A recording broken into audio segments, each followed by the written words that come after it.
Kami mohon perhatian hadirin, acara Studium Generale akan segera dimulai.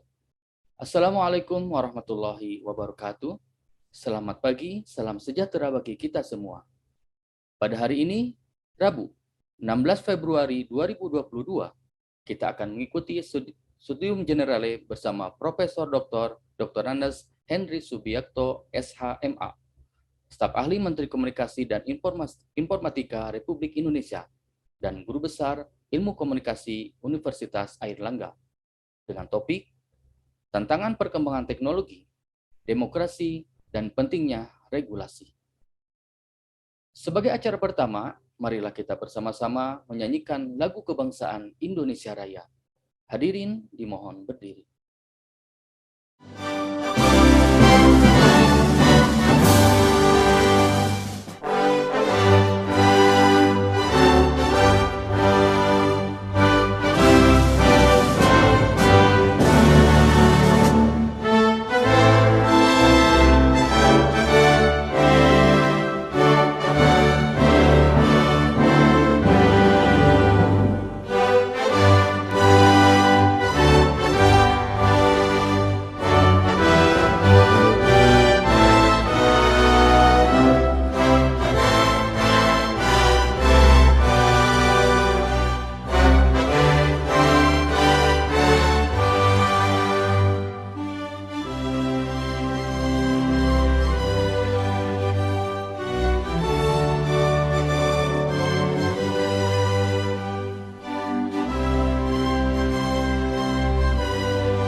Hadirin, disilakan duduk kembali. Selanjutnya, kita akan mengikuti penyampaian sambutan dari Sekretaris Institut Teknologi Bandung, yang sekaligus akan membuka acara pada hari ini. Kami silakan dengan hormat Profesor Wijaya Martokusumo. Ya, terima kasih Pak Nanan. Assalamualaikum warahmatullahi wabarakatuh. Salam sejahtera buat kita semua. Selamat pagi menjelang siang, selamat siang, dan salam sehat buat kita semua. Para hadirin, dimanapun Anda berada, terutama para mahasiswa yang saya banggakan, kolega dosen, dan tentu saja narasumber kita hari ini, Bapak Profesor Henry Subiakto. Selamat datang, Pak. Selamat berjumpa kembali di ruang virtual mata kuliah KU 4078, Studium Generale, baik para hadirin yang hadir melalui kanal YouTube, streaming, maupun Zoom. Pertama-tama, perkenalkan saya Wijaya Martokusumo, atas nama Rektor ITB, Profesor Eni Wiradikusuma, mengucapkan selamat datang kepada narasumber kita, ya, Bapak Profesor Dr. Andes Henry Subiakto, SHMA. Beliau ini adalah staf ahli Menteri Komunikasi dan Informatika Republik Indonesia dan juga guru besar Ilmu Komunikasi Universitas Airlangga. Selamat bergabung Pak Prof. Henry Subiakto di acara Studium General ini. Para hadirin, sebagaimana kita ketahui, ya, jadi kehidupan ini sangat dinamis, ya. Perkembangan teknologi telah mempengaruhi kehidupan, bahkan menentukan kehidupan, ya. Termasuk juga dalam kegiatan berdemokrasi, ya. Jadi kita bisa lihat melalui teknologi, semua orang bisa mempunyai kekuatan dan peran yang signifikan. Ya.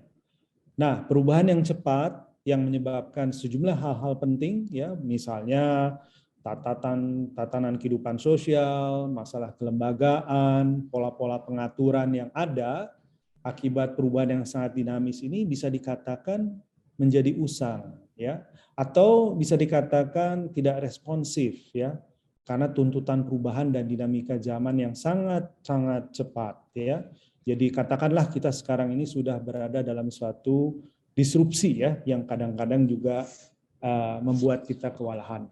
Nah, disinilah perlunya adanya pengaturan, adanya pengelolaan, ya, adanya mekanisme untuk mengendalikan perubahan, ya.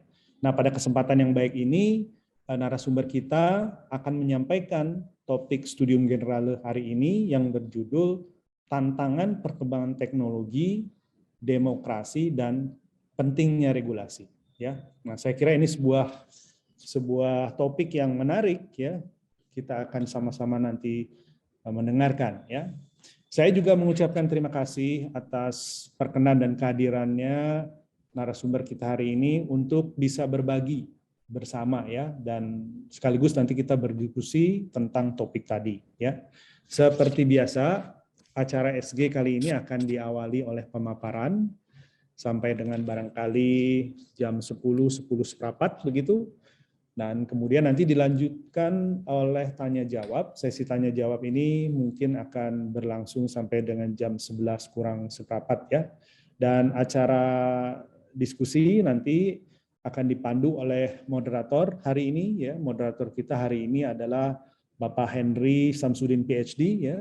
Terima kasih Pak Henry, ya, atas kesediaannya untuk bergabung bersama kita kembali di acara Studium General. Kemudian juga saya mengucapkan banyak terima kasih kepada panitia khususnya, ya, para dosen pengampu mata kuliah Studium Generale, kemudian Direktorat Kemahasiswaan Pak Pras, kemudian ada Biro Komunikasi Humas Ibu Naomi dan kawan-kawan, dan tentu saja pihak-pihak yang telah membantu untuk terselenggaranya acara ini. Sekali lagi atas nama pimpinan ITB saya mengucapkan banyak terima kasih dan apresiasi kepada Bapak Profesor Dr. Henry Subiakto atas kesediaannya dan kehadirannya pada hari ini untuk berbagi. Dengan mengucapkan basmalah, saya akan buka acara Studium Generale ini dan selanjutnya saya serahkan acara kepada pemandu acara dan moderator acara Studium Generale ini. Selamat menyimak santapan materi hari ini yang banyak akan berbicara berkaitan dengan the art of communication. Wassalamualaikum warahmatullahi wabarakatuh. Waalaikumsalam warahmatullahi wabarakatuh. Hadirin yang kami hormati, berikutnya kita akan simak bersama Studium Generale yang akan disampaikan oleh Profesor Dr. Andes Henry Subiakto, SH.MA, staf ahli Menteri Komunikasi dan Informatika Republik Indonesia, dan Guru Besar Ilmu Komunikasi Universitas Airlangga, dengan topik Tantangan Perkembangan Teknologi, Demokrasi, dan Pentingnya Regulasi. Sesi ini akan dipandu oleh moderator, yaitu Insinyur Henry Samsudin, MSc, PhD. Beliau adalah Kepala Subdit Bimbingan Konseling ITB dan dosen di Fakultas Teknik Mesin dan Dirgantara ITB. Kepada Bapak Henry Samsudin, kami silakan. Terima kasih Pak Nanan selaku pembawa acara yang sudah memberikan kesempatan saya sebagai moderator dalam sesi kuliah KU 4078 Studium General kelima hari ini 16 Februari 2022. Yang saya hormati Bu Rektor, Sekretaris Institut Pak Wijaya, Kepala Biro Komunikasi dan Humas Bu Naomi, Direktur Kemahasiswaan Pak Pras, Koordinator dan dosen pengampu kuliah Studium General, dan seluruh peserta kuliah yang berbahagia yang saat ini sudah hadir di ruang Zoom Studium General. Assalamualaikum warahmatullahi wabarakatuh. Semangat pagi untuk peserta kuliah dan pemirsa live streaming di YouTube ITB dimanapun berada saat ini. Seperti yang disampaikan oleh MC, izinkan saya selaku moderator pada pagi hari ini. Alhamdulillah telah hadir bersama kita pada pagi hari ini. Dan sekali lagi saya ingin menyapa, selamat datang Prof. Henry Subiakto. Terima kasih Pak Henry Samsudin.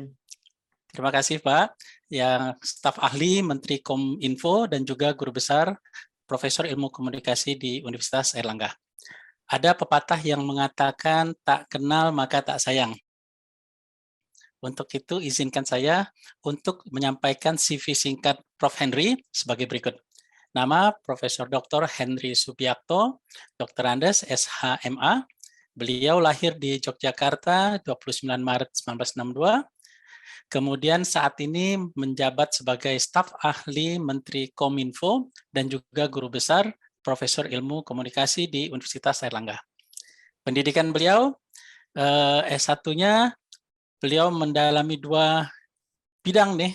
Pertama adalah Fakultas Hukum di Universitas Islam Indonesia di Yogyakarta dan juga di Ilmu Komunikasi Visipol Universitas Gadjah Mada. Jadi ini luar biasa.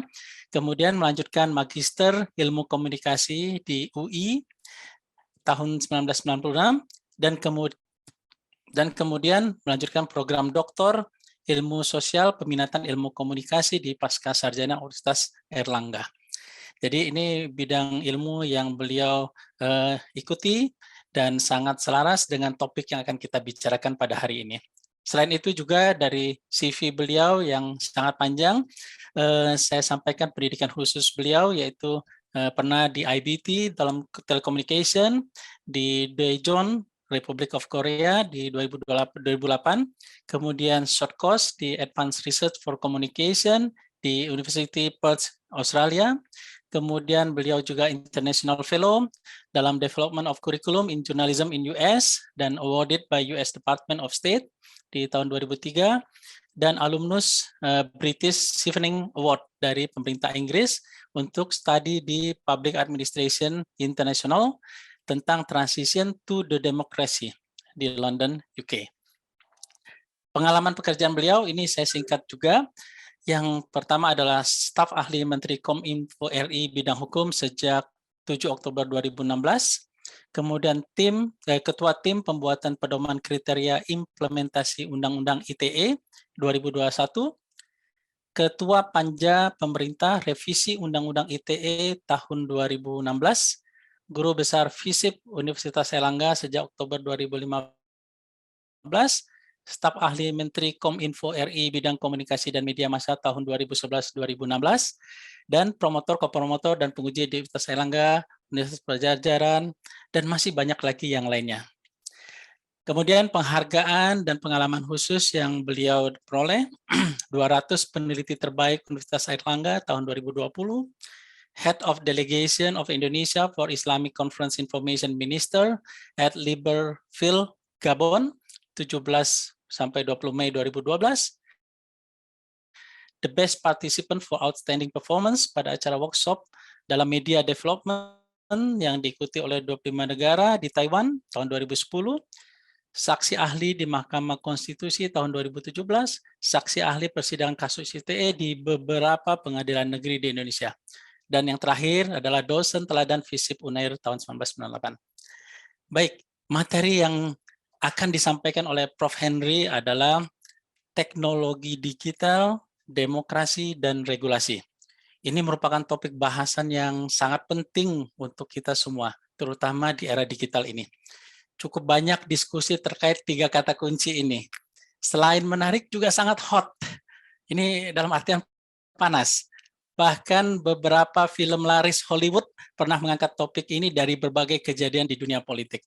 Jadi ketika saya coba browsing di YouTube, ternyata Prof. Henry ini seringkali harus duduk di kursi yang panas, yang hot juga. Dalam diskusi-diskusi menjelaskan berbagai aspek dari topik ini. Insya Allah, Profesor, diskusi di SG kali ini suasananya adem dan open-minded. Walaupun mungkin ada pertanyaan-pertanyaan yang mengagetkan karena audiens kita adalah mahasiswa. Ya. Prof. Henry akan menyampaikan materinya selama lebih kurang 50 menit, insya Allah sampai pukul 10:10 atau kurang sedikit dari itu, dan kemudian dilanjutkan dengan diskusi menjawab pertanyaan-pertanyaan dari mahasiswa selama 30 menit. Silakan kepada mahasiswa yang sudah mempunyai pertanyaan selama presentasi berlangsung untuk menuliskan di ruang chat, di ruang Zoom, atau di live streaming YouTube, bisa juga disampaikan langsung kepada Prof. Henry saat sesi diskusi dengan cara raise hand terlebih dahulu dan kemudian open kamera untuk menyampaikan pertanyaan.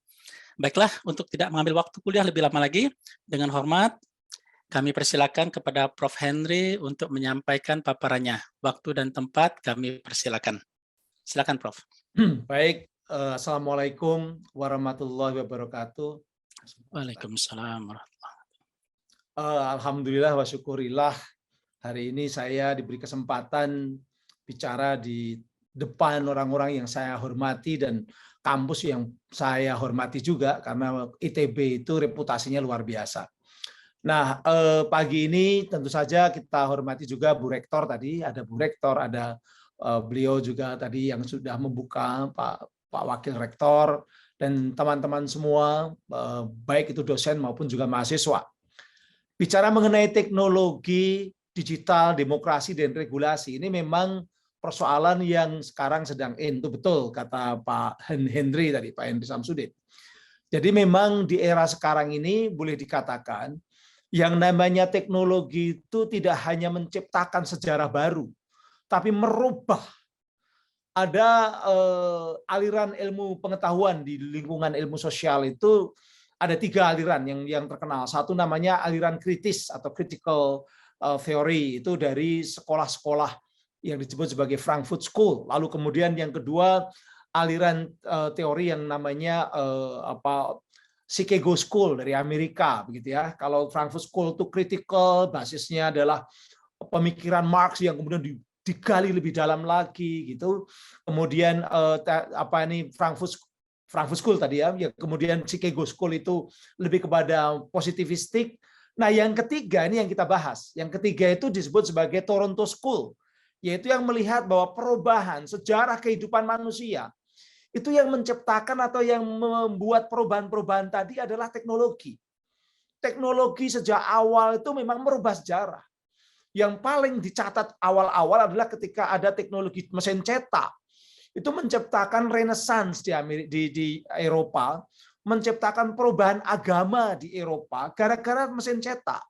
Karena dulunya agama itu yang paling kuat di Eropa Katolik, misalnya begitu. Ketika mesin cetak muncullah agama baru karena orang membaca, karena orang bisa ada Bible yang banyak, itu karena cetakan kan. Muncul pemikiran yang namanya kritis terhadap agama waktu itu.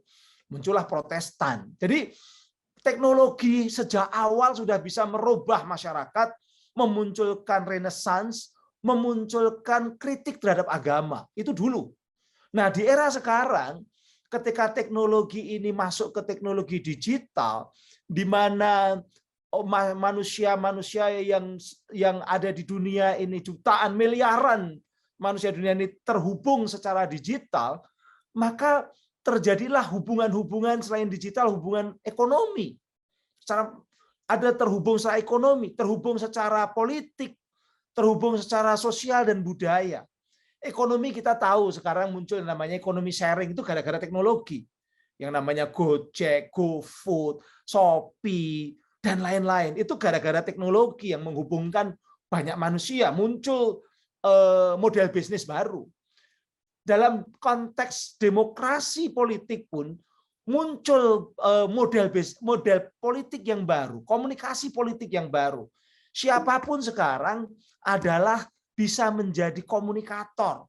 Siapapun orang kalau sudah punya gadget bisa menjadi komentator, bisa menjadi wartawan, bisa menjadi kritikus, bahkan provokator juga bisa, kan begitu. Ini semua orang gitu. Anda bayangkan bagaimana ketika miliaran orang itu bersuara di dunia maya. Kalau di Indonesia katakanlah yang sudah menggunakan teknologi digital itu, kalau catatan tahun lalu 202,6 juta. Bayangkan 202,6 juta tiap saat mereka mengirimkan pesan. Lalu berapa pesan-pesan yang lalu lalang di dunia digital? Ketika pesan-pesan itu isinya banyak yang bukan hanya saling sanjung, tapi kadang-kadang saling kritik, saling serang bahkan saling tuduh, maka muncullah kegaduhan-kegaduhan. Ributlah kegaduhan-kegaduhan, konflik-konflik yang dulunya itu terlokalisir dulu sebelum ada teknologi digital. terlokalisir di daerah-daerah, hanya mungkin juga konflik keluarga, konflik kampung, RT, RW. Sekarang muncul di Instagram, muncul di Metaverse atau Facebook, muncul di Twitter, maka gaduhlah di berbagai negara maupun daerah. Nah, akhirnya yang digunakan adalah yaitu Undang-Undang ITE. Undang-Undang ITE ini undang-undang yang paling terkenal sekarang. Kenapa? Karena konflik-konflik yang dulunya itu lokal ketika muncul di dunia digital itu menjadi luas sekali, borderless. Semua orang bisa mengakses. Lalu pakailah undang-undang dunia internet, yaitu ITE. Itu yang terjadi. Makanya sekarang ini, apalagi ketika pandemi ya, orang semakin intens pakai internet karena work from home, karena kuliah online, maka konflik sosial pun juga semakin banyak. Gara-gara intensitas penggunaan digital juga semakin tinggi. Bahkan ada yang mengatakan era sekarang ini era social Darwinian gitu. Social Darwinian itu di mana yang kuat itu bisa survive, tapi yang lemah bisa tergusur begitu. Di era pandemi ini, ya, di era pandemi kan sekarang pandemi ini kan juga memunculkan problema-problema baru di beberapa negara Eropa, juga Kanada. Demo terhadap pembatasan sosial, demo terhadap mereka menganggap new racism atau new discrimination. Jadi diskriminasi baru itu muncul sekarang, yaitu orang yang sudah divaksin dengan yang belum itu menurut mereka ada diskriminasi. Yang vaksin boleh masuk bar, boleh nonton film, yang belum divaksin nggak boleh. Demo mereka. Muncul penentangan-penentangan. Ini adalah fenomena-fenomena baru. Nah, teman-teman, adik-adik mahasiswa, di era yang digital di mana masyarakat dan kita semua terlibat intens di dunia digital, siapa yang diuntungkan? Yang diuntungkan adalah mereka yang memiliki platform, mereka yang memiliki perusahaan-perusahaan digital secara global yang bisa membaca apa yang kita share. Jadi Anda nge-share sesuatu, saya nge-share konten tertentu, saya ngeklik atau mendownload konten tertentu, masuk ke situs tertentu. Ini perilaku-perilaku manusia yang jumlahnya ratusan juta, bahkan miliaran di dunia, ini dibaca. Dibaca oleh siapa? Dibaca oleh teknologi, artificial intelligence misalnya. Atau dikumpulkan dalam big data, sehingga what your behavior itu sebenarnya apa yang kita lakukan itu bicara kepada mesin-mesin yang menangkap dan mengumpulkan semua konten-konten kita atau pesan-pesan kita, sehingga mesin ini tahu tentang siapa saya, siapa Anda, bagaimana kita, bagaimana ratusan juta orang di Indonesia, bagaimana perilaku miliaran orang di dunia.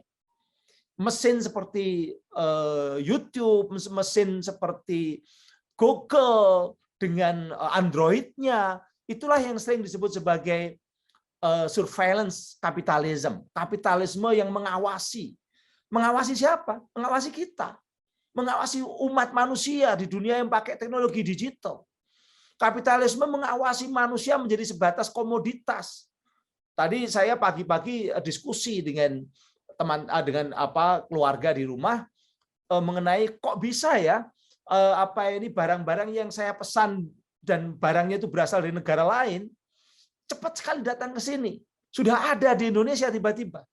Karena mereka menggunakan tadi artificial intelligence, mengumpulkan big data sehingga tahu kira-kira yang dibutuhkan orang Indonesia tahun 2022 itu apa. Mereka bisa memproyeksi, mereka bisa memprediksi. Nah, proyeksi dan prediksi ini dari mana? Dari data. Perilaku-perilaku kita di dunia digital yang selalu diawasi. Jadi kapitalisme sekarang ini mengawasi perilaku kita.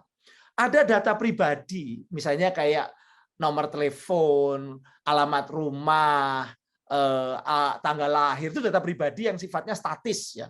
Sering disebut sebagai data kependudukan atau sering disebut sebagai data pribadi secara umum.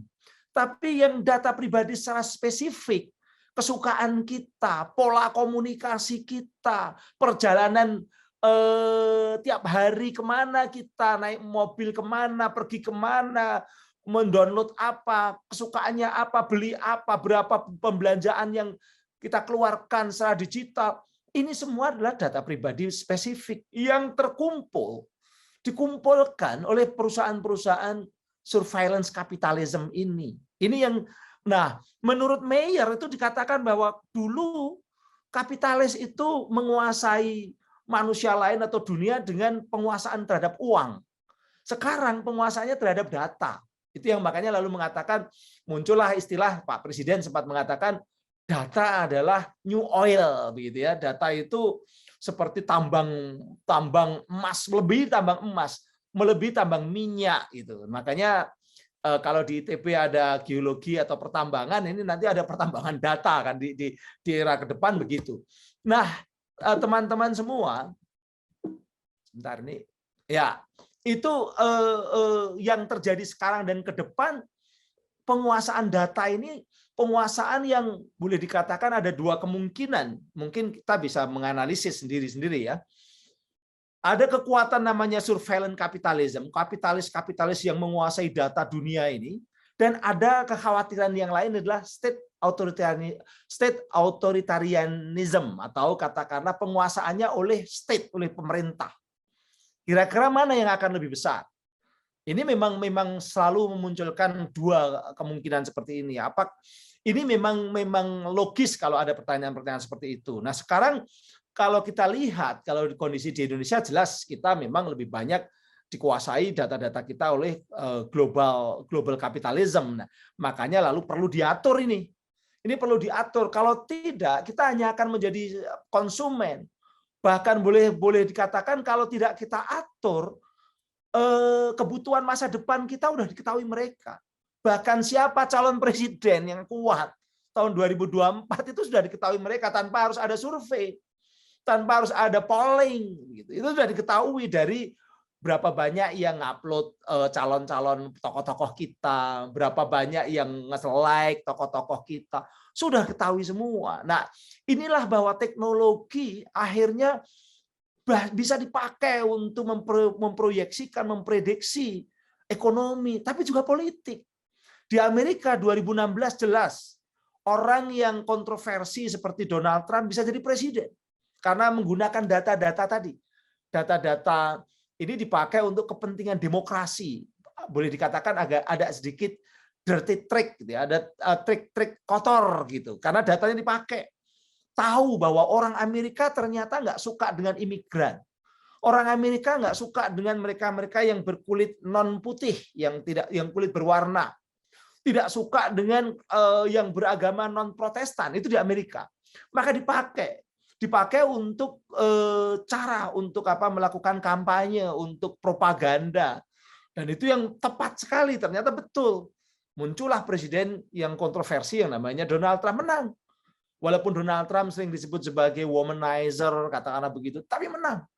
Dia dibandingkan dengan calon yang lain waktu itu adalah Hillary yang pernah jadi senator, kemudian pernah istri presiden, pernah jadi menteri luar negeri, kalah gitu kan.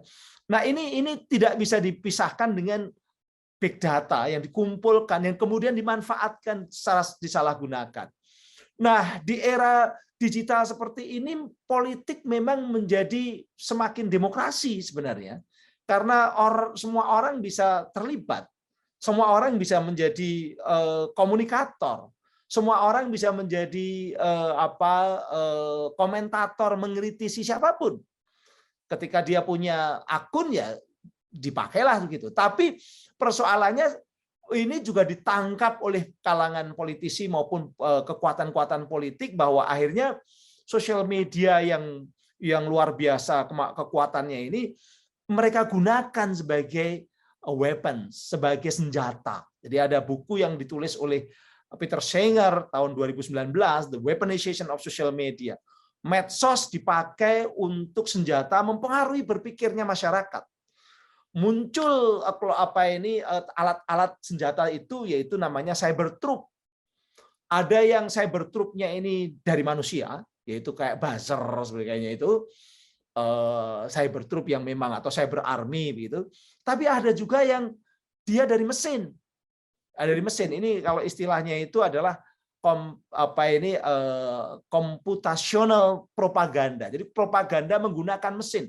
Dan itu dibenarkan oleh risetnya Oxford pada tahun 2017, 2018 mereka melakukan riset bahwa memang betul ada yang namanya buzzer, ada yang namanya penggunaan cyber army di berbagai negara. Jadi riset di 70 negara itu di tahun 2018 40 negara, 2017 28 negara itu membuktikan dan menemukan di berbagai negara. Dan biasanya hasil riset itu menunjukkan bahwa buzzer-buzzer ini bukan di Indonesia ya, saya ngomong masih di luar negeri.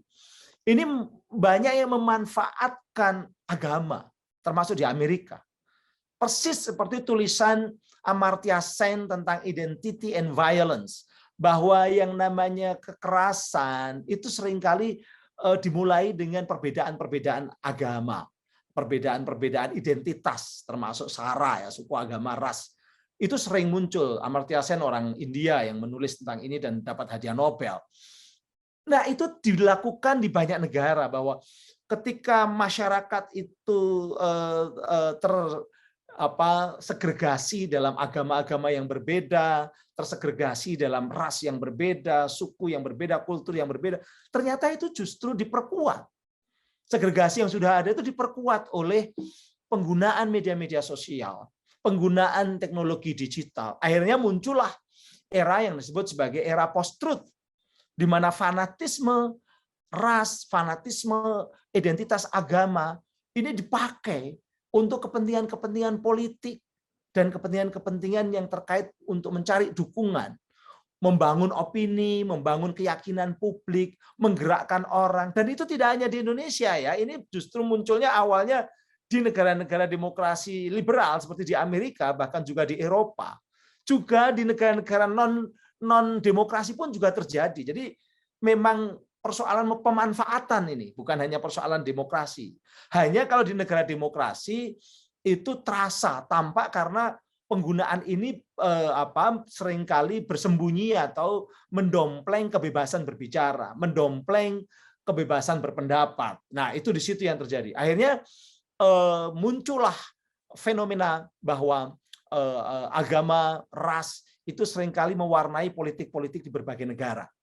Tidak hanya di negara kita juga terjadi, tapi itu juga terjadi di India. Ini kalau kita lihat ya, ada di India, ada di Myanmar, ada di Amerika, ada di Afghanistan, ada di Nigeria, ada di Timur Tengah jelas pasti, dan juga di Eropa sekalipun. Bapak Ibu yang saya hormati, teman-teman mahasiswa. Jadi media sosial akhirnya ditulis oleh Silva Widianathan bahwa social media ini disconnect us. Dia memisahkan kita. And undermines demokrasi. Undermine demokrasi. Dan merongrong demokrasi. Jadi memisahkan kita karena kesukaan kita yang berbeda-beda gitu ya, terhadap konten. Akhirnya memunculkan segregasi baru di dunia digital. Bisa karena ada false truth, bisa karena memang kesukaan kepada konten-konten, dan isinya di media sosial ini banyak sekali yang disinformasi. Muncul informasi-informasi yang tidak kontekstual dengan fakta, tetapi dianggap sebagai fakta. Itu yang disebut sebagai false truth, kebenaran semu. Jadi bukan fakta, tapi dianggap kebenaran karena dia muncul lewat kegaduhan dan banyak didukung oleh akun atau oleh suara-suara di media digital. Apakah itu dari computational propaganda atau dari akun-akun yang sengaja diciptakan. Itu terjadi di banyak negara. Ini yang seringkali menjadi persoalan. Nah, repotnya adalah warga negara atau masyarakat itu sekarang semakin dekat dengan media sosial. Informasi yang paling banyak digunakan masyarakat untuk memahami realitas atau yang mempengaruhi the picture in their head, gambar yang ada di kepalanya itu dari media sosial. Padahal the picture in our head, gambar yang ada di kepala kita ini seringkali kita perlakukan seperti realitas. Kalau Anda menganggap bahwa katakanlah pemerintah itu buruk dan jahat, dan itu gambar itu yang menganggap buruk dan jahat itu ada di gambar di kepala kita, karena informasinya mempengaruhi itu, maka Anda bisa saja sangat fanatik anti pemerintah. Begitu pula kebalikan. Kalau di kepala Anda mendapatkan informasi bahwa pemerintah itu sangat baik dan membangun dengan bagus, maka Anda akan berjuang, Anda akan fanatik mendukung pemerintah. Jadi yang terjadi bukan orang merespon realitas, tapi orang berperilaku dan bertindak sesuai dengan yang dia bayangkan tentang realitas. Saya seringkali mengatakan bahwa istri saya itu sangat cinta sama saya, karena yang ada di bayangan kepalanya, saya adalah orang yang sangat baik. Tapi kalau dia tahu persis apa yang terjadi, mungkin lebih cinta lagi, karena saya ternyata aslinya lebih baik lagi kan gitu. Nah ini dalam konteks politik juga seperti itu, bahwa bayangan ini yang seringkali dimainkan. Nah sayangnya media sosial itu di berbagai negara justru memunculkan misinformasi atau disinformasi, dan kita tidak bisa memasrahkan demokrasi itu kepada mereka, pada platform-platform global. Di Amerika ada semacam orang percaya bahwa platform global itu membawa demokrasi. Platform global itu juga bisa menghukum. Contohnya misalnya Facebook-nya Donald Trump, atau Twitter-nya Donald Trump, dan akun-akunnya The Proud Boys itu kelompok-kelompok rasis ya. Itu disuspend oleh Facebook maupun Twitter. Seakan-akan betul begitu. Seakan-akan mereka memang tanggung jawab dan bisa dipercaya secara demokratis mereka itu. Tapi kalau menurut kalangan yang disebut sebagai the color of change, ini aktivis-aktivis anti rasis di Amerika, dia mengatakan bahwa apa yang dilakukan Twitter, dilakukan oleh Facebook itu hanya PR. Itu strategi PR, public relations. Mereka memang blokir ketika mereka sudah tidak bisa lagi untuk melakukan yang lain, maka mereka lakukan blokir. Kenapa? Karena sudah sebenarnya kalau mau dicek betul konflik-konflik yang terjadi di berbagai negara, termasuk di Amerika maupun juga di Indonesia, itu yang diuntungkan adalah platform global. Semakin konflik itu tinggi, terpecah masyarakat, terbelah. Ya kalau di sini katakanlah antara cebong kampret atau cebong sama kadrun gitu begitu. Itu yang diuntungkan platform global. Ketika ada krisis, ada keributan, itu justru sosial media itu thrive on crisis, diuntungkan oleh krisis. Tapi kalau keadaan aman, itu threatened by normalcy. Mereka justru dirugikan kalau normal. Kenapa dikatakan diuntungkan? Karena iklannya naik, engagement-nya naik. Ketika engagement naik, iklan naik. Logika menurut teman-teman The Color of Change, bagaimana logikanya sebuah perusahaan global itu tidak mencari iklan? Pasti yang dicari adalah iklan. Kalau mereka kemudian blokir, itu cuma performance saja. Karena the damage has been done. Karena sudah sebenarnya kebencian, kemudian pemecahan, terpecahnya kelompok masyarakat, itu sudah terjadi. Nah inilah kemudian di negara-negara seperti Amerika, bahkan juga di India, beberapa politisi itu kemudian mengajukan rancangan undang-undang atau bill. Di Amerika Partai Demokrat bulan Juli namanya Amy Klobuchar dan Ben Ray itu mengajukan rancangan undang-undang seperti ITE. Mereka ingin supaya platform global itu bertanggung jawab terhadap konten yang isinya adalah disinformasi.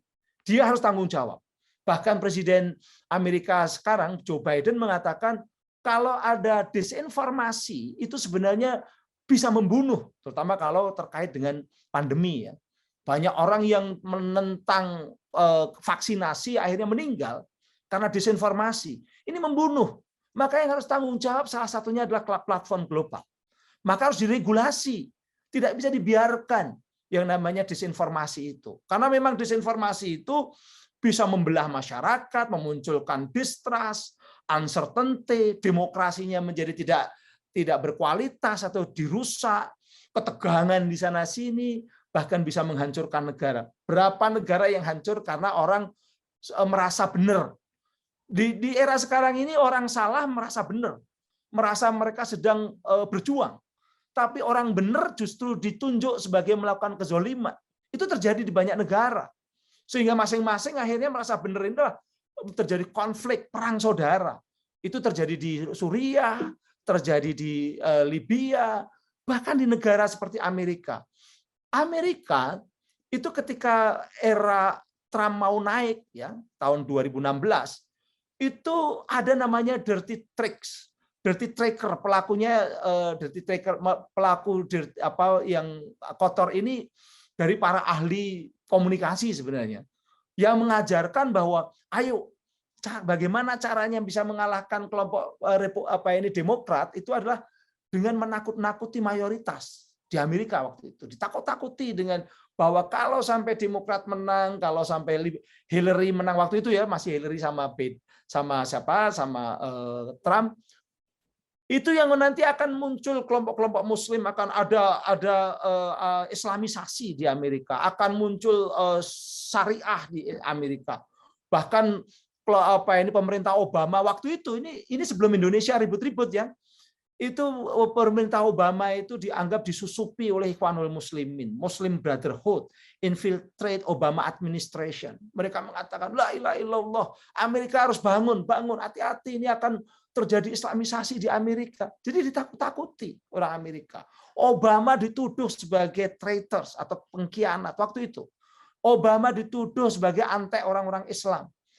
Lalu terjadi Islamisasi di Amerika. Jadi ditakut-takuti. Makanya lalu ya yang dipilih adalah orang yang anti-Islam, orang yang anti katakanlah terhadap kekuatan-kekuatan yang dianggap ancaman itu.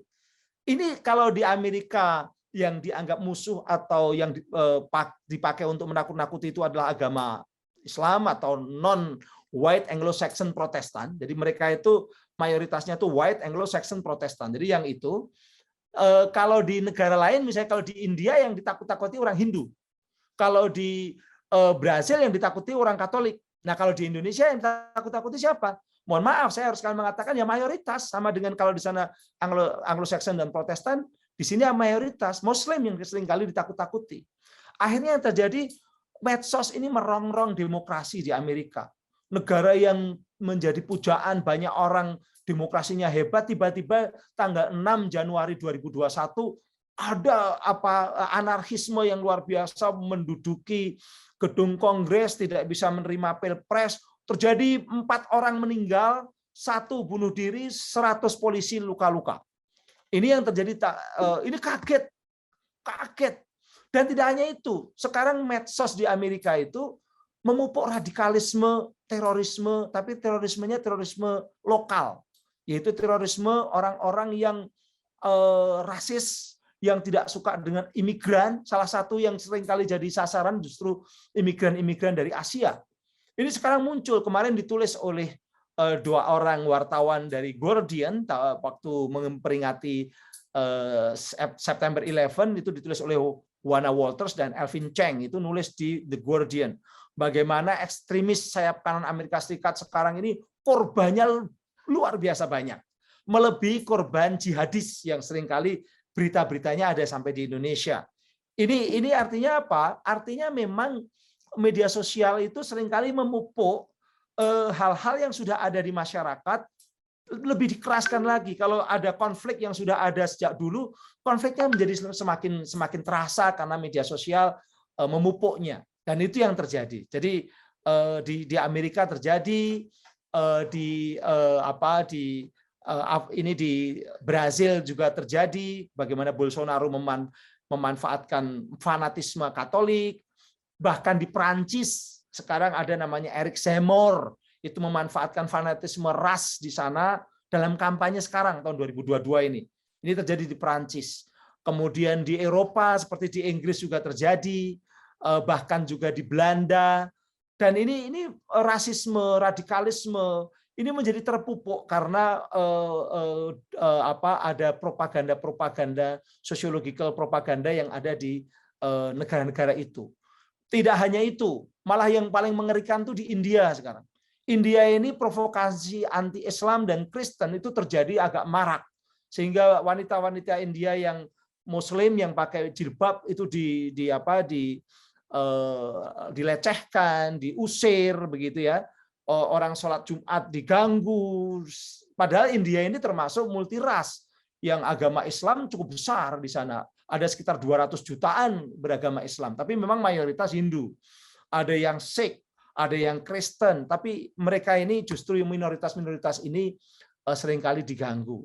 Nah, intinya adalah bahwa media sosial seringkali memunculkan propaganda-propaganda yang menakut-nakuti warganya dengan sesuatu yang sebenarnya tidak perlu ditakuti. Jadi kalau di Amerika tadi yang ditakut-takuti, awas dengan Islamisasi, justru kalau di Indonesia itu ya bahaya komunis, bahaya Cina, yang hampir sama karakternya dengan yang terjadi di Amerika, bahwa itu adalah propaganda-propaganda. Nah, akhirnya yang terjadi adalah kalau dulu segregasi itu hanya di tingkatan kehidupan fisik, kehidupan sosial, sekarang disegregasi secara digital. Lalu bagaimana peran kampus?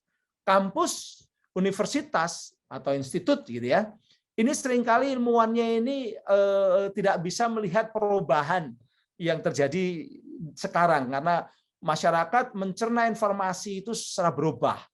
Tidak lagi sekarang ada otoritas kampus ya yang dipercaya di sosmed. Kampus gagal menanamkan ilmu logika dan semangat ilmiah pada masyarakat umum ya. Kalau di kampusnya memang oke, di mahasiswa ya mahasiswa mengikuti karena takut nilainya jelek. Tapi di masyarakat secara umum itu ilmuwan kerap kali tidak dipercaya. Jadi the death of expertise istilahnya, matinya para ahli. Nah, di sini akademisi harus tetap rendah hati, menerima informasi secara skeptis dan mengujinya, termasuk apa yang kita yakini perlu kita uji. Sebenarnya kita ini benar atau enggak? Itu kita harus skeptis pada apa yang kita yakini. Kadang-kadang kita sudah merasa benar karena teman-teman kita itu sebenarnya juga sama-sama salah karena kita ada di sebuah kelompok echo chambers yang sama. Nah, negara Indonesia alhamdulillah punya undang-undang yang boleh dikatakan agak mengurangi tensi-tensi seperti yang tadi saya ceritakan yang juga terjadi di negara-negara lain. Salah satu undang-undang itu adalah undang-undang ITE yang tadi saya sebut. Undang-undang ITE ini dulu mengacu salah satunya dari Budapest Convention on Cybercrime yang melarang dua hal pidana. Ada dua pidana yang dilarang dalam undang-undang ITE. Satu adalah perbuatan pidana yang sasarannya, objeknya adalah IT atau computer crime. Jadi kita nggak boleh melakukan ini kalau para ahli teknologi seperti alumni ITB atau mahasiswa ITB banyak ini. Karena pinter komputer lalu ngehack, nge-crack, kirim defacing atau DOS attack atau malicious code atau Trojan virus dan lain-lain. Phishing, identity theft, jadi merusak sistem elektronik itu kejahatan yang dilarang. Ya, dilarang oleh Undang-Undang ITE. Yang pertama, dan itu memang di berbagai negara juga dilarang, ya, menyerang atau melakukan computer crime. Yang kedua, ini kejahatan lama sebenarnya, yaitu larangan pidana yang kejahatannya itu menggunakan IT. Dulu menipu itu nggak pakai IT, sekarang nipu pakai IT. Dulu mencemarkan nama baik, memfitnah nggak pakai IT, sekarang mencemarkan nama baik, memfitnah pakai IT. Dulu porno itu nggak pakai IT, sekarang porno pakai IT. Nah itu namanya computer related crime. Ini juga dilarang. Itu sebenarnya aturan-aturan yang kedua ini tanpa ada undang-undang ITE sudah ada di KUHP. KUHP sudah ada. Beberapa undang-undang lain sudah ada. Tapi karena KUHP itu dibuat 1 abad yang lalu, di mana konteksnya berbeda. Belum seperti sekarang ada teknologi, maka lalu hukumannya masih ringan, ya misalnya. Padahal berbeda kalau orang memfitnah di di internet itu fitnahnya bisa berputar-putar. Sekarang terjadi, tahun depan diputar lagi. Dan borderless, bisa memfitnahnya hanya di katakanlah di Surabaya, di Kali Kepiting Surabaya, bisa sampai California Amerika, kan begitu. Ini borderless gitu ya. Nah, maka lalu aturan itu dikemas kembali dalam Undang-Undang ITE dengan keadaan yang berbeda, yang sanksinya lebih besar dan lain-lain. Nah, tapi sayangnya undang-undang ini akhirnya dianggap mengurangi kebebasan berpendapat, dianggap mengganjal atau membungkam orang ketika berpendapat. Padahal tidak. Berpendapat itu kan sebenarnya adalah menyampaikan sikap, mengekspresikan sikap. Sikap itu bisa setuju, tidak setuju, suka, tidak suka. Anda boleh tidak setuju pada pemerintah, tidak suka pada presiden, tidak suka pada gubernur, boleh. Tapi yang dilarang oleh Undang-Undang ITE dan undang-undang lain di KUHP adalah Anda tidak boleh memfitnah. Anda tidak boleh menyebarkan tuduhan tanpa bukti pada seseorang, bukan pada pemerintah. Kalau pemerintah boleh kok dikatakan tidak becus, misalnya begitu, atau pemerintahnya banyak yang gagal, boleh. Tapi kalau pada seseorang sebagai warga negara, sebagai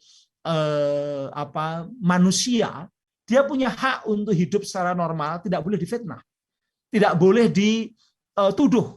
Jadi Anda nggak boleh menuduh keluarga orang, bapaknya teman Anda, bahwa bapak teman Anda itu korupsi misalnya, tidak boleh. Karena ini akan pengaruhnya besar. Itulah yang dilarang sebenarnya. Yang berikutnya adalah Undang-Undang ITE itu melarang juga tentang kalau orang menyebarkan informasi untuk membangkitkan kebencian karena SARA. Nah, kalau tadi pasal 27 ayat 3 tentang penyebaran kebencian, penyebaran fitnah dan penghinaan dan pencemaran nama baik, ya, itu sebenarnya sudah diuji di Mahkamah Konstitusi sampai 3 kali.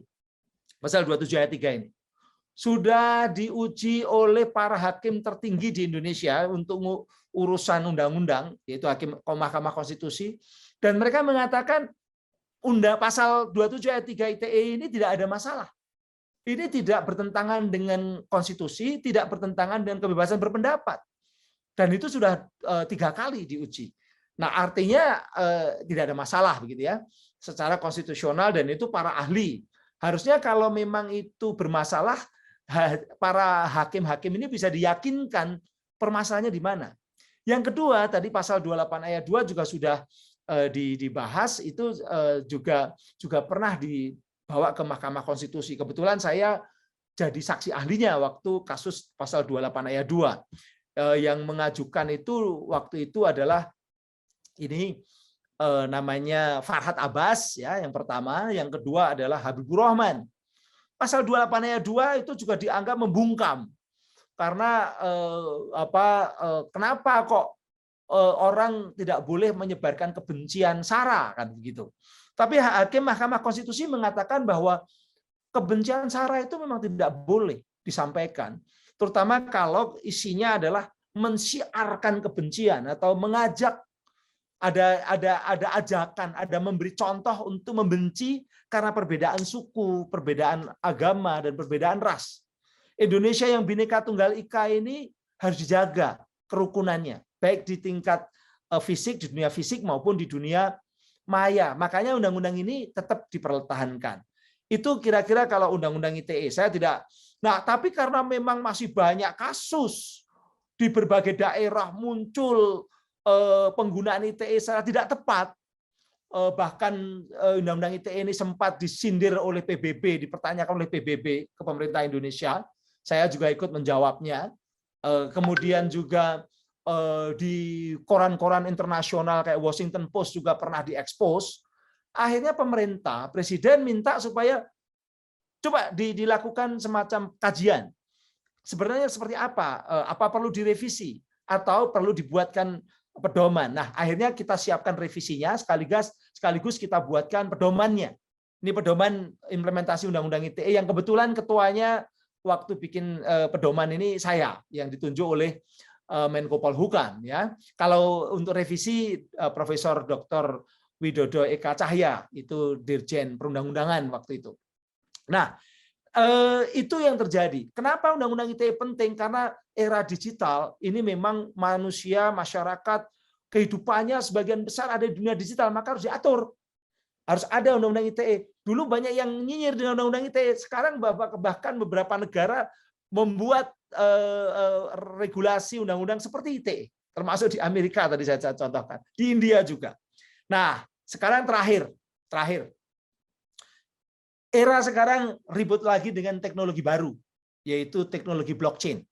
Kita tahu bahwa teknologi di era sekarang ini yang kita manfaatkan secara berbarengan itu kan komputer, semua orang pakai komputer, baik di rumah, ini sekarang juga mendengarkan Zoom ini melihat Zoom ini dengan komputer, lalu internet, yang kedua semua pakai internet tapi juga pakai komputer.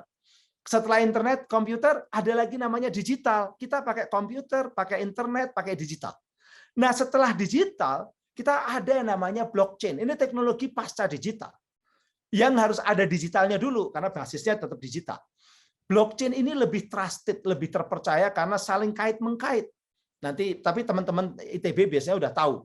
Yang jelas bahwa internet dengan digitalnya melahirkan inovasi YouTube, maka muncullah profesi YouTuber.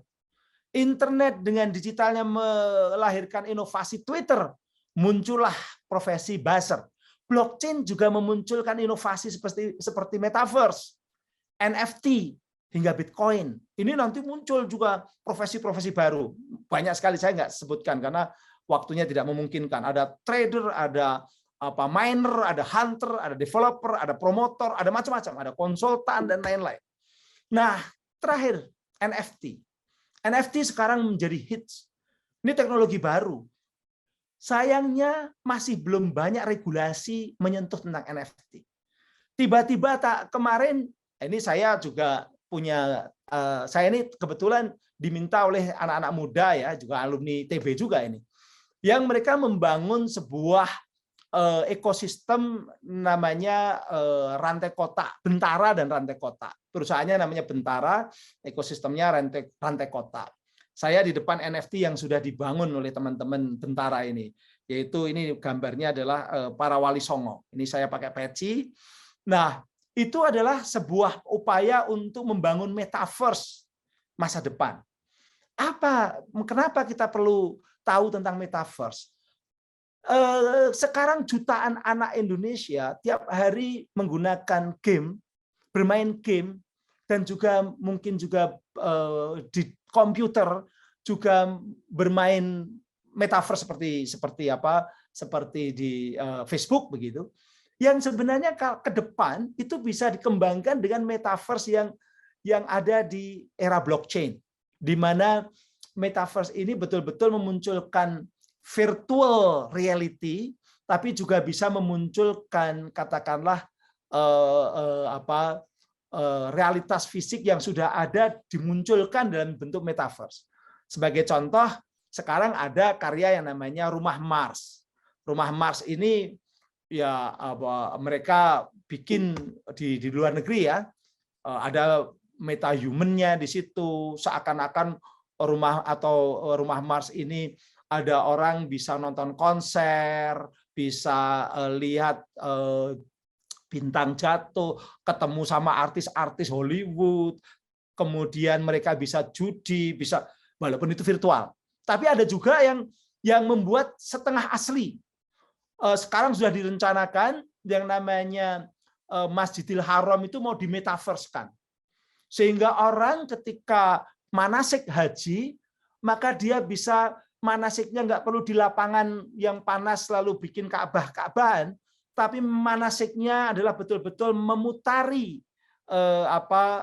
Ka'bah yang virtual di metaverse itu, ada tempat sa'inya seperti aslinya, hanya menggunakan augmented reality yang pakai VR ya, pakai semacam kayak kacamata begitu.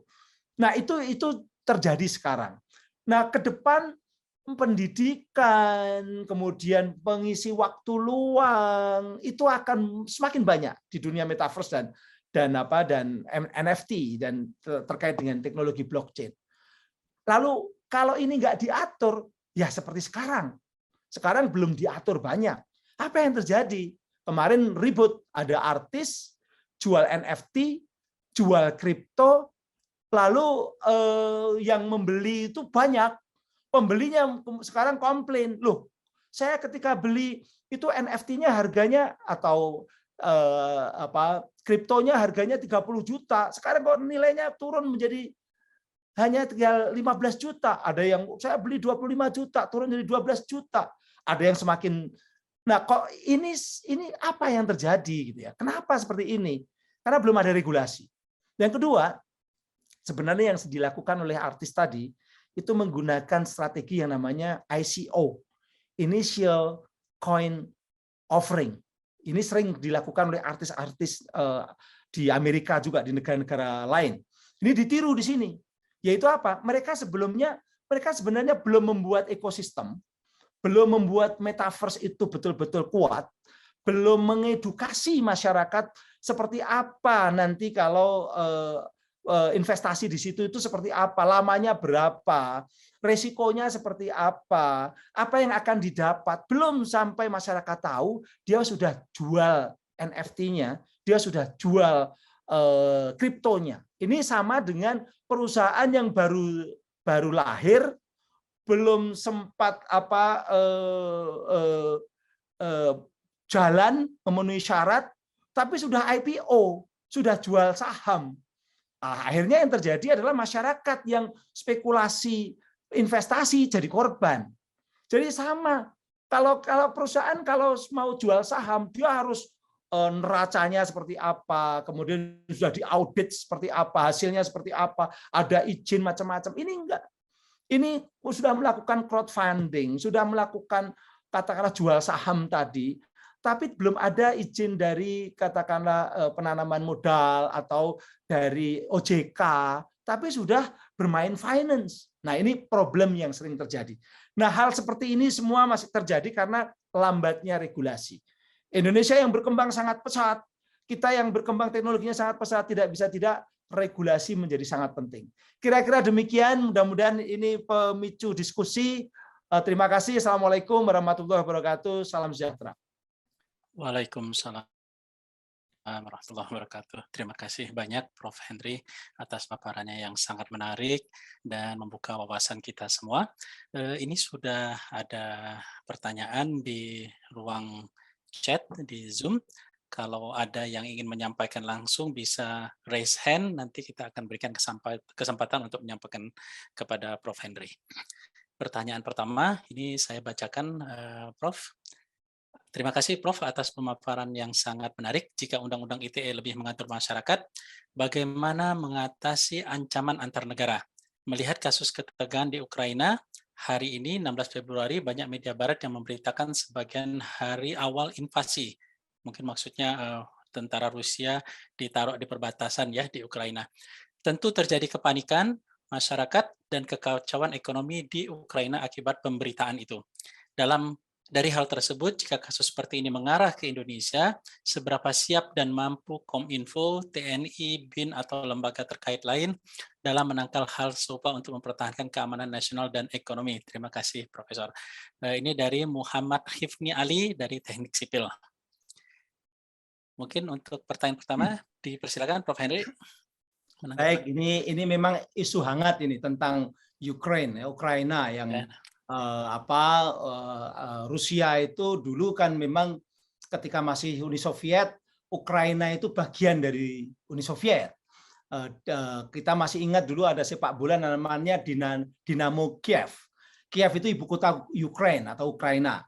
Nah, tapi kemudian setelah Uni Soviet runtuh, the end of history kalau istilahnya Francis Fukuyama, maka jadi banyak negara termasuk negara Ukraina.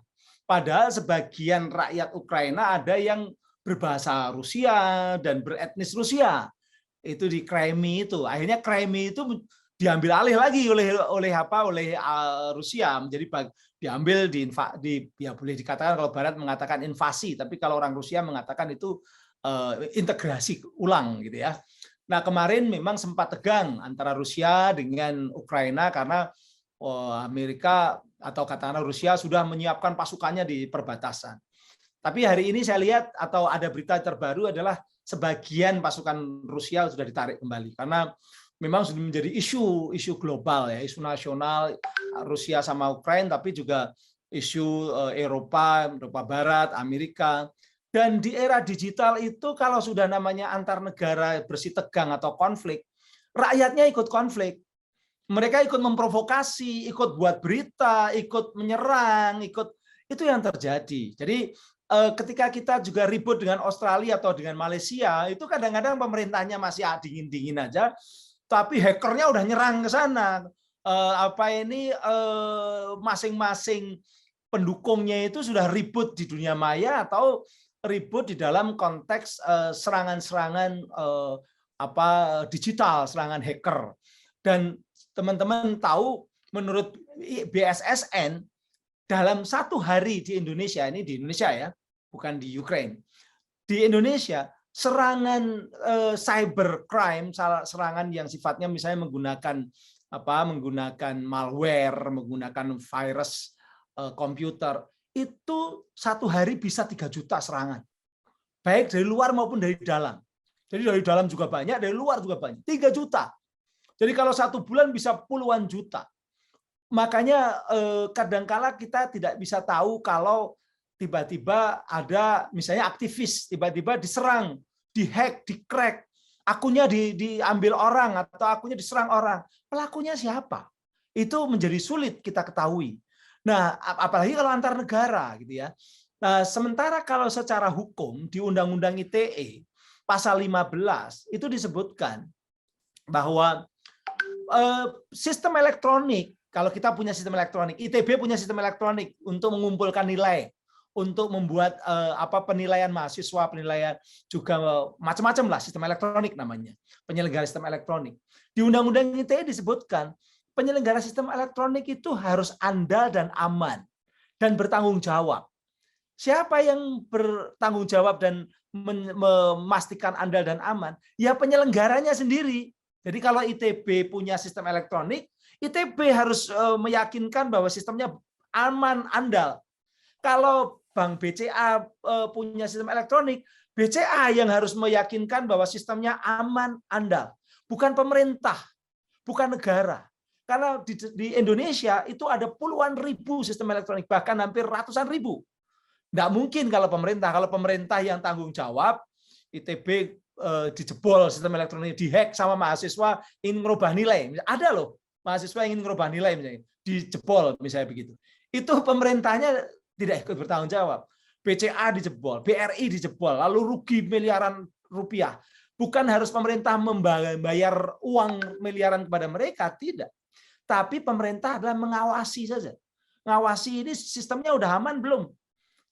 Karena undang-undang mengamanahkan harus aman dan andal. Nah, pemerintahnya sebagai pengawas, sebagai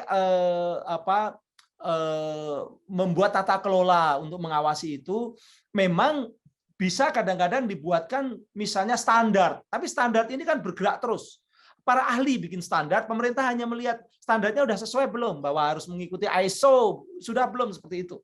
Nah, itu yang terjadi. Nah, dalam konteks perang antar negara, ini memang ya sebenarnya kalau di tingkat nasional saja masing yang bertanggung jawab itu masing-masing penyelenggara sistem elektronik, tingkat nasional juga kalau untuk milik masing-masing ya penyelenggara, tapi kalau sistem secara nasional sendiri tentu saja pemerintah harus memiliki kekuatan itu. Tapi saya boleh dikatakan sekarang ini memang boleh dikatakan pemerintah sangat tergantung juga pada ekspor yang ada di Indonesia, termasuk dari ITB. Itu yang terjadi seperti itu. Ini sekedar saya karena saya ini dari perspektif hukum, jadi saya bicara tentang hukumnya gitu ya. Kalau mengenai di luar hukum nanti biar teman-teman yang ahli di bidangnya. Kira-kira demikian Pak Hendri. Terima kasih. Baik, Terima kasih Prof. Henry atas penjelasannya. Kepada Muhammad Hifni Ali, apakah sudah cukup atau ada yang ingin ditambahkan? Baik, sudah sangat menjelaskan, Pak. Terima kasih banyak. Terima kasih Hifni. Nah, ini sudah ada yang raise hand nih Prof. Henry. Mungkin untuk kesempatan ini saya minta 2 yang sudah raise hand untuk menyampaikan langsung pertanyaannya. Pertama kepada Saudara Muhammad Naufal dan Saudara Andreas. Mohon panitia bisa diizinkan mahasiswa untuk unmute. Ya, silakan. Saya Novel Faraldi dari jurusan Teknik Bioenergi dan Kemurgi. Izin bertanya mengenai tadi pernyataan tadi, masalah informasi itu bisa dibuat masalah ketika ada yang merasa benar terus mereka melakukan suaranya, terus juga yang dia benar juga melakukan suaranya. Kira-kira dari pandangan Prof. Henry, terutama bagi kami yang mahasiswa yang kemungkinan punya kesempatan untuk tahu ya fakta yang sebenarnya gitu, apa saran yang tepat untuk kami dalam menanggapi fenomena tersebut? Sekian. Baik, sudah bisa diterima, Prof. Ya, kalau saya tangkap, jadi orang kadang-kadang merasa benar, padahal seharusnya orang memverifikasi kebenaran itu. Jadi memang kalau mahasiswa kita sivitas akademika atau katakanlah ilmuwan begitu ya, sarjana, mahasiswa itu harus skeptis terhadap apapun. Informasi-informasi yang datang ke kita itu jangan langsung dipercaya. Tapi harus skeptis dulu. Siapa sih sebenarnya yang mengirimkan? Apakah ini bisa dikonfirmasi di tabayun kalau istilah agamanya gitu, tabayun dengan sumber-sumber informasi yang lain.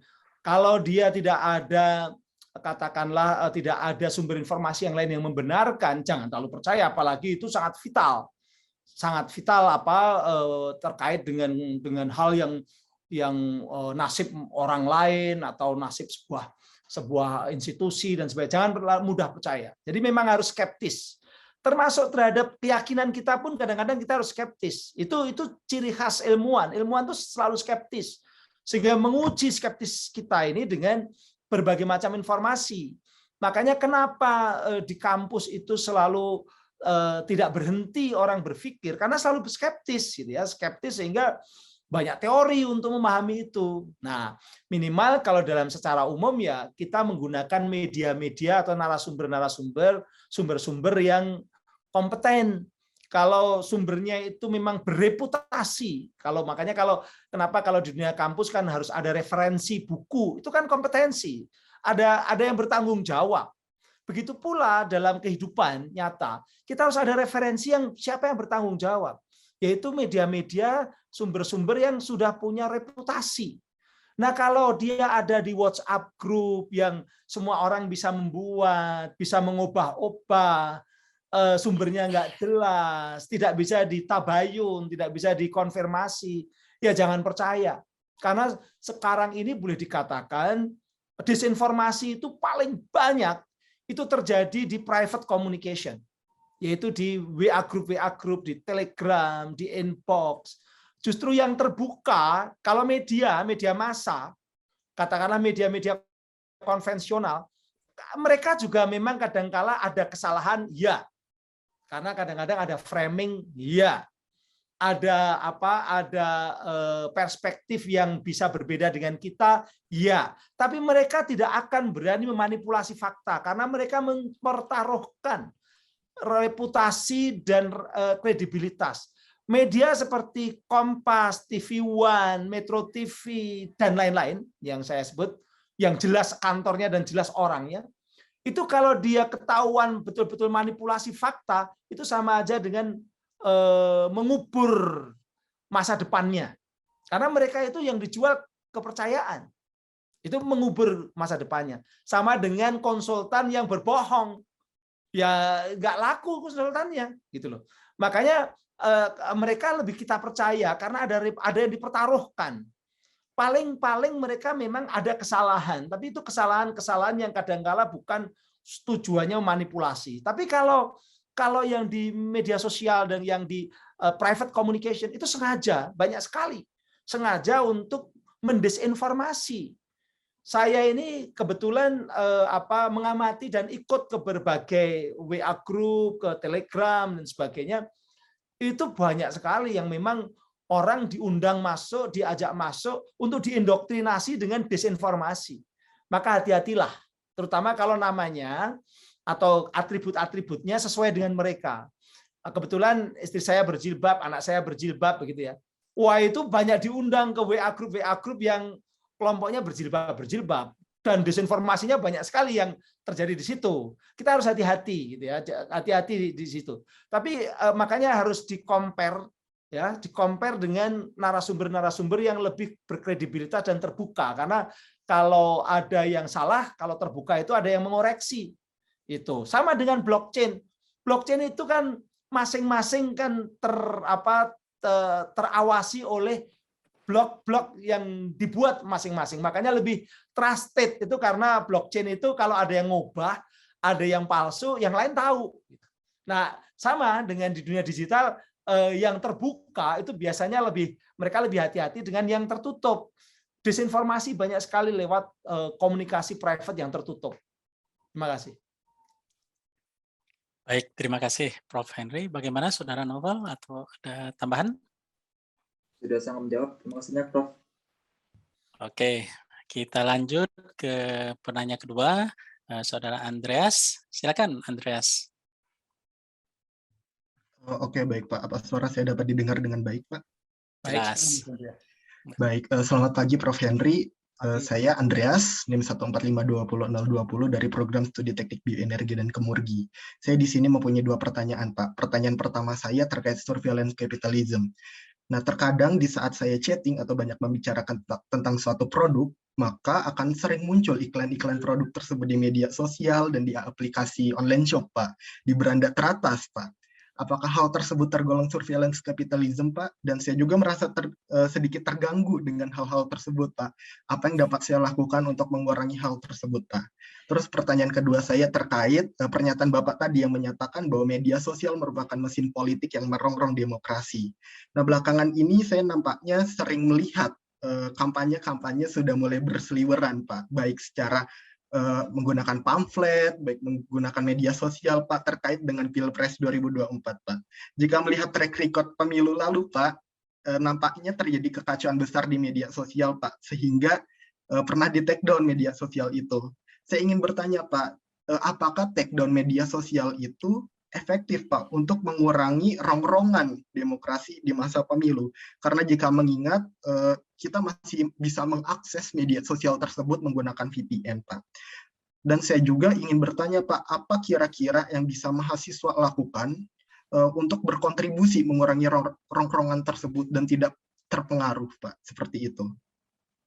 Baik, terima kasih. Wah, ini banyak pertanyaannya, Mas Andreas. Pertama tadi memang betul itu kan algoritmanya platform digital ya. Kalau kita pernah searching cari sepeda gitu karena pecinta sepeda sekarang, tiba-tiba nanti iklan sepeda muncul, didekatkan kita dengan apa yang kita cari. Itu yang disebut sebagai algoritma mesin yang membaca perilaku digital kita. Dan itu ketika jumlahnya miliaran orang, ya itulah big data yang dikumpulkan mereka, yaitu surveillance capitalism itu. Makanya mereka yang menguasai teknologi dan menguasai platform digital secara global, mereka lebih strategi bisnisnya lebih mengena dibandingkan dan kita yang masih menggunakan teknologi konvensional. Kalau tidak memiliki big data yang bisa diterjemahkan oleh artificial intelligence dengan algoritmanya, ya kita akan tertinggal. Mereka sudah tahu kira-kira kebutuhan orang Indonesia itu kayak apa, tren ke depan itu yang disukai apa, mereka tahu kan, begitu kan. Ini yang menyebabkan lalu tadi saya katakan bahwa ya yang semakin kuat akan semakin kuat, atau survival of the fittest, atau Darwinian tadi kita seperti itu. Makanya ini regulasi. Ini harus dibuat regulasinya. Regulasi yang terkait dengan ini adalah rancangan undang-undang perlindungan data pribadi. Tapi memang masih sampai sekarang di DPR masih belum ada kata sepakat, terutama terkait dengan pengawasan terhadap kalau ada kasus ini siapa yang ngawasi?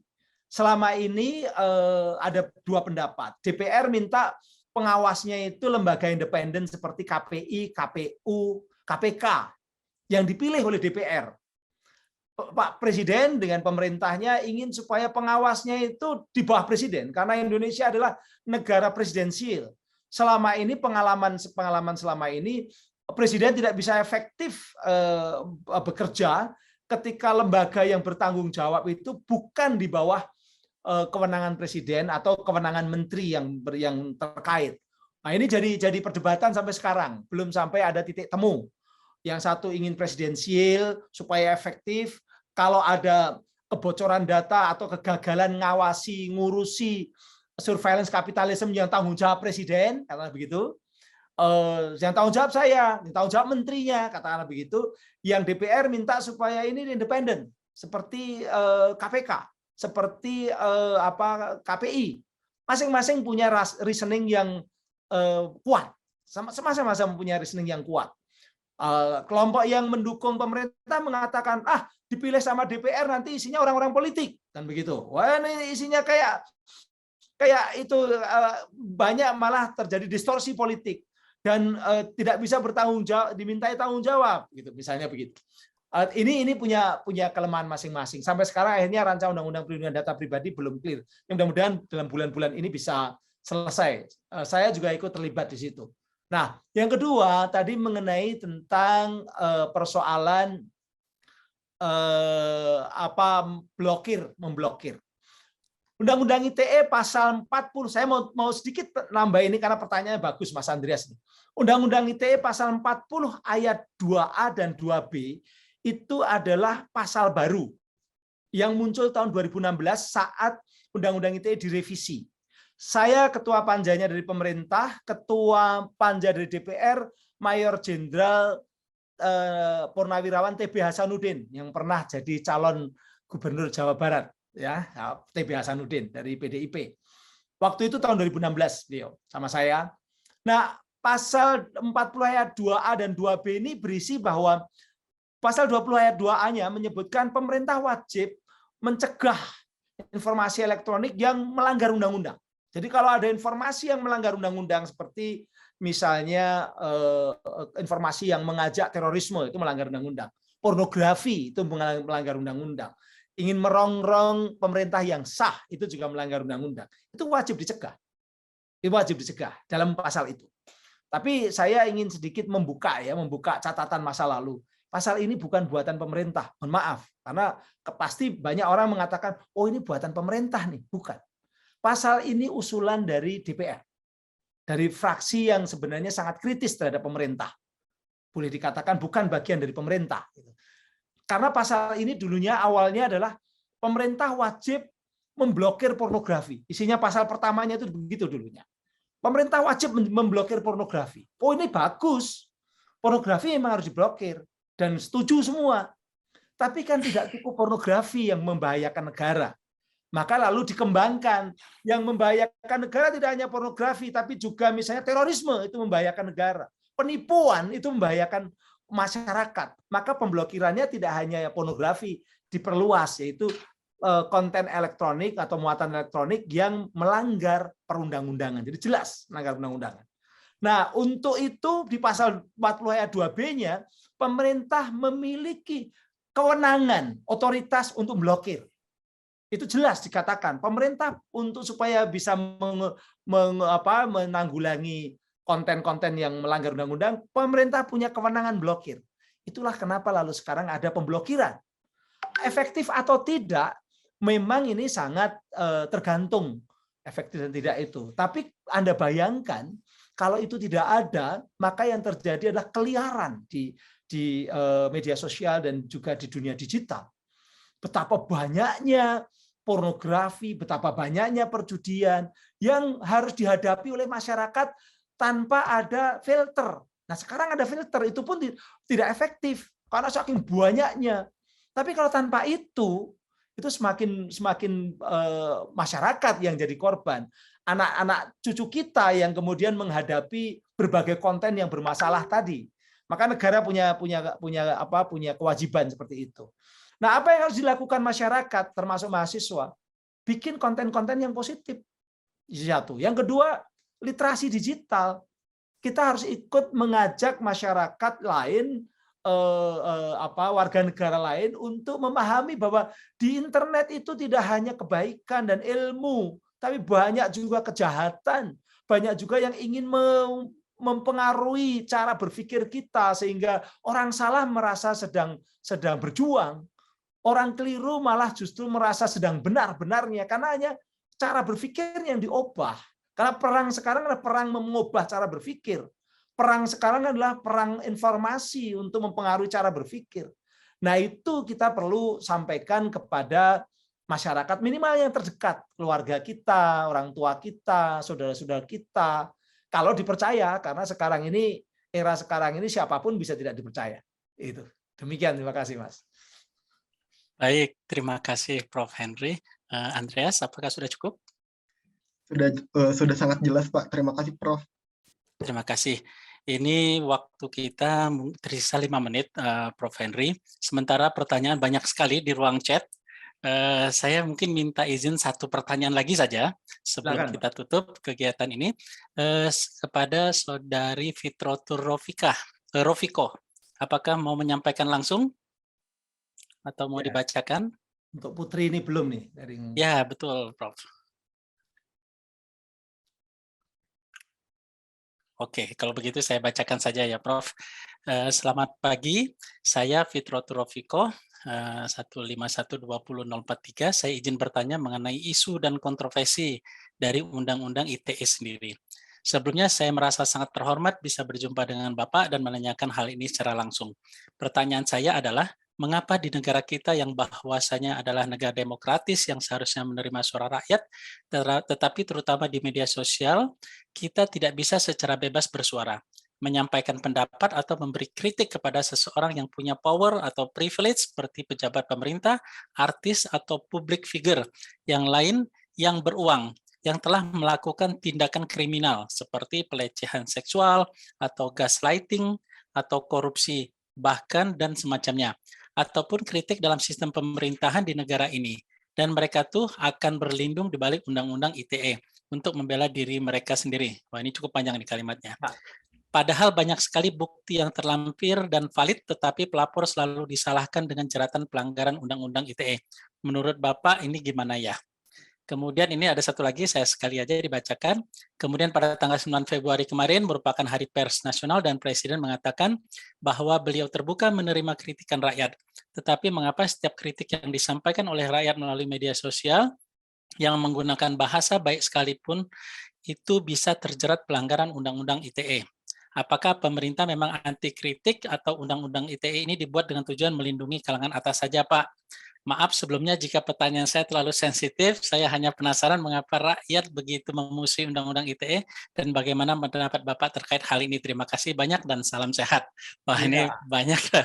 Ini silakan, bagus, Prof. Ini bagus sekali pertanyaannya. Memang banyak yang memiliki pendapat seperti Mbak siapa ini tadi? Ini seperti ini. Memang betul, Mbak Rofikah ya. Ada yang berpendapat Undang-Undang ITE itu membungkam. Tadi makanya saya katakan Undang-Undang ITE ini membungkam kekritisan masyarakat. Itu persepsi yang muncul dan bahkan Undang-Undang ITE disebut sebagai draconian code, code atau undang-undang yang menakutkan. Dan ini sampai ke PBB. Suara Mbak ini tadi sama persis sudah sampai ke PBB. Dan pemerintah sudah harus menjelaskan.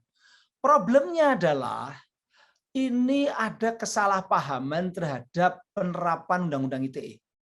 Undang-Undang ITE sama sekali tidak boleh membungkam pendapat. Pendapat yang kritis, pendapat menyuarakan katakanlah tidak setujuan kepada pemerintah, menganggap pemerintah buruk, menganggap katakanlah lembaga-lembaga tidak jalan sebagaimana mestinya, itu adalah kebebasan yang dijamin oleh Undang-Undang Dasar pasal 28F Undang-Undang Dasar 45. Dia adalah constitutional rights, hak konstitusional. Nah, yang dilarang sekali lagi, yang dilarang itu adalah memfitnah pada individu, Memfitnah pada individu itu yang dilarang. Atau menuduh pada individu dengan tuduhan yang tidak ada dasarnya. Jadi ini bukan undang-undang ITE sebenarnya. Ini adalah KUHP pasal 310 dan pasal 311. Sudah ada sejak zaman Belanda larangan itu. Jadi isinya 310 itu begini. Kalau saya bacakan ya, dengan sengaja menyerang kehormatan seseorang. Jadi dengan sengaja, artinya memang ada kesengajaan, ada malicious intent, ada keinginan yang ada gitu ya, keinginan menyerang kehormatan seseorang. Yang diserang seseorang, bukan lembaga, bukan pemerintah, bukan presiden. Presiden itu bukan seseorang, tapi lembaga. DPR juga bukan seorang, pemerintah juga bukan seseorang, ITB juga bukan seseorang, itu lembaga. Itu boleh dikritik, ya. Karena yang dilarang itu nyerang Pak Henry Samsudin nggak boleh, Henry Subiakto nggak boleh nyebut, kecuali fakta. Kalau fakta dalam hukum itu ada istilah truth is absolute defense of liable cases. Kebenaran atau fakta itu adalah absolute defense, yaitu defense terbaik atau katakanlah alasan terbaik yang tidak bisa diganggu gugat di kasus-kasus libel cases, kasus-kasus pencemaran nama baik. Jadi bukan pencemaran nama baik atau penghinaan atau fitnah kalau itu kasusnya itu adalah fakta. Jadi kalau Anda menyampaikan fakta, nggak usah khawatir. Itu hukum menjamin bahwa itu namanya telling the truth, itu menyampaikan kebenaran, bukan pencemaran nama baik, gitu ya. Asal Anda bisa membuktikan fakta-fakta itu. Nah, di SKB 3 Menteri yang kita buat menjadi pedoman itu kita buat satu poin yang jelas. Kalau ada kasus, misalnya kasus tadi terkait dengan korupsi di suatu lembaga, lalu ada orang yang mengangkat dalam berita lalu korupsinya itu disampaikan, ini ada khawatir ada bukti-bukti korupsi. Lalu orang yang mengangkat berita korupsi itu dianggap mencemarkan nama baik, maka menurut SKB tadi yang harus diselesaikan lebih dulu adalah proses hukum utamanya, yaitu korupsinya itu diproses dulu. Benar atau enggak? Kalau enggak benar tapi masih diangkat dan kemudian di-share, berarti itu memang bisa pencemaran nama baik. Tapi kalau korupsinya benar, betul-betul terbukti, nah, orang yang menyampaikan itu berarti dia telling the truth, bukan pencemaran nama baik. Itu. Jadi sekali lagi, yang dilarang Undang-Undang ITE itu bukan mengkritik, tidak ada. Kritik itu boleh, bukan kebebasan berpendapat yang dilarang, tapi yang dilarang adalah memfitnah, menuduh pada seseorang yang tidak ada buktinya. Yang kedua yang dilarang lagi, hanya 2 kok yang dalam terkait dengan konten. Tidak boleh menyebarkan informasi untuk memunculkan kebencian dan permusuhan karena agama, suku, agama, ras, antar golongan. Itu saja. Kalau ngeritik pemerintah, mau pemerintah daerah, mau pemerintah pusat, mau lembaga, mau presiden, itu boleh. Makanya presiden mengatakan kritik. Yang tidak boleh adalah tadi nyerang seseorang, dan itu pun di Undang-Undang ITE itu dikatakan sebagai delik absolut, delik aduan absolut. Artinya kalau Anda menuduh Presiden Pak Jokowi, maka yang bisa melaporkan kasus itu sebagai pelanggaran ITE itu harus korbannya sendiri, Pak Jokowi sendiri yang datang ke polisi. Tidak boleh orang lain, harus Pak Jokowi sendiri, karena Presiden pun dianggap sebagai warga negara biasa di Undang-Undang ITE. Kalau saya yang dituduh, maka saya yang harus datang ke kepolisian untuk melaporkan, untuk mengadu. Itu namanya delik aduan absolut. Nggak bisa, pengacara saya aja nggak bisa. Pengacara saya aja nggak bisa. Tapi setelah saya ngadu, kemudian selanjutnya saya pasrahkan pada pengacara, boleh. Gitu. Tapi untuk mengadu pertama harus korbannya. Itu pencemaran nama baik dan fitnah. Jadi supaya paham dan clear ya, itu seperti itu. Cuma di lapangan kemarin sebelum ada SKB dan belum ada pedoman yang kami buat, itu memang seringkali diinterpretasi secara salah oleh para penegak hukum di daerah. Dan itu kemudian dituduhkan terus, diberitakan terus, akhirnya masyarakat takut. Sekarang nggak perlu takut. Kalau ada orang kena undang-undang ITE padahal dia hanya ngeritik, nanti kasih tahu saya saksi ahlinya. Benar, saya janji nggak usah bayar deh jadi saksi ahli. Cuman kalau transportasi ya haruslah, kalau misalnya harus datang ke daerah yang jauh ya transportasinya ya tolong saya dijemput gitu atau gitu. Ya, oke. Begitu Pak Henry, mohon maaf. Terima kasih Prof. Henry, mudah-mudahan pertanyaan tadi sudah terjawab dan penjelasan yang disampaikan oleh Prof. Henry sudah memperjelas mungkin banyak isu-isu atau berita-berita terkait dengan apa saja yang teknologi digital, satu demokrasi dan regulasi tadi. Sekali lagi saya mewakili ITB mengucapkan terima kasih yang sebesar-besarnya kepada Prof. Henry yang sudah sangat luar biasa menyampaikan materi yang sangat menarik. Kalau dilihat dari jumlah pertanyaan ini rasanya rekor juga ini yang bertanya sebanyak ini. Mudah-mudahan di lain waktu kita ada kesempatan lagi untuk berdiskusi membahas tentang hal ini. Izinkan sebelum saya tutup, saya ingin mengutip satu pesan yang disampaikan 1.500 tahun yang lalu. Hai orang-orang beriman, jika datang kepada kamu seorang fasik membawa suatu berita, maka bersungguh-sungguhlah mencari kejelasan, agar kamu tidak menimpakan suatu musibah kepada suatu kaum tanpa pengetahuan, yang menyebabkan kamu atas perbuatan kamu tersebut menjadi orang-orang yang menyesal. Baiklah, saya kembalikan kepada pembawa acara. Kegiatan tugas saya sebagai moderator selesai untuk pagi ini. Terima kasih. Assalamualaikum warahmatullahi wabarakatuh. Terima kasih Prof. Henry. Sama-sama. Waalaikumsalam warahmatullahi wabarakatuh. Baiklah hadirin, dengan demikian Studium Generale pada hari ini telah selesai. Terima kasih atas perhatian hadirin dalam mengikuti acara ini. Selamat siang, salam sehat selalu. Wassalamualaikum warahmatullahi wabarakatuh.